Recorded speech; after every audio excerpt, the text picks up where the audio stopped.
আজ বানাবো মাছের মাথা দিয়ে পুঁই শাকের ঘন্ট। তার জন্য আমি নুন হলুদ মাখিয়ে রাখা মাছের মাথাগুলোকে ভালো করে ভেজে নেব।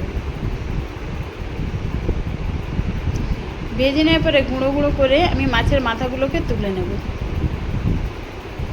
এরপরে কড়াইতে দেব 5 ফোড়ন, শুকনো লঙ্কা, তেজপাতা। ফোড়নটা ভাজা হয়ে গেলে দিয়ে দেবো কেটে রাখা আলু আর কুমড়ো। আলু কুমড়োটাকে আমি প্রথমে একটু ভাজা ভাজা করে নেব।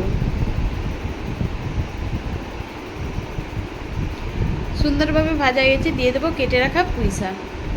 এখন আমি লবণটা দেব না, পুঁই শাকটা অনেকটাই জ্বরে যাবে, তারপরে আমি লবণটা দেব। আর দেব কেটে রাখা পেঁয়াজ, টমেটো। একই সঙ্গে আমি বেশ কিছুটা সময় নাড়াচাড়া করে নেব। সুন্দরভাবে অনেকখানি জ্বরে গেছে। এবারে দিয়ে দেবো পরিমাণ মতো লবণ, হলুদ গুঁড়ো আর লঙ্কা গুঁড়ো। ঝালটা যে যার পছন্দ মতো দিতে পারি। আমি আর বেশি কিছু মশলা দেব না, কম মশলাতেই আমি পুঁই শাকের ঘন্টটা বানাবো। আবারও বেশ কিছুটা সময় আমি নাড়াচাড়া করে নেব।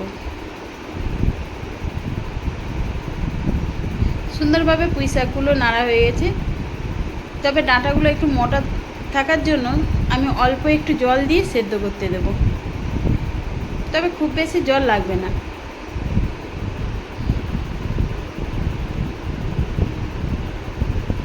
জলটা দিয়ে আমি ঢাকা দিয়ে কিছুটা সময় সেদ্ধ হতে দেবো। ঢাকাটা খুলে অনেকখানি মাখো মাখো হয়ে গেলেই দিয়ে দেবো ভেজে রাখা মাছের মাথাগুলো, আর দেবো স্বাদ মতো চিনি। যারা মিষ্টি খেতে চান না, না দিলেও চলবে। আবারও আমি বেশ কিছুটা সময় নাড়াচাড়া করে নামিয়ে নিলেই রেডি হয়ে যাবে মাছের মাথা দিয়ে পুঁই শাকের ঘন্ট।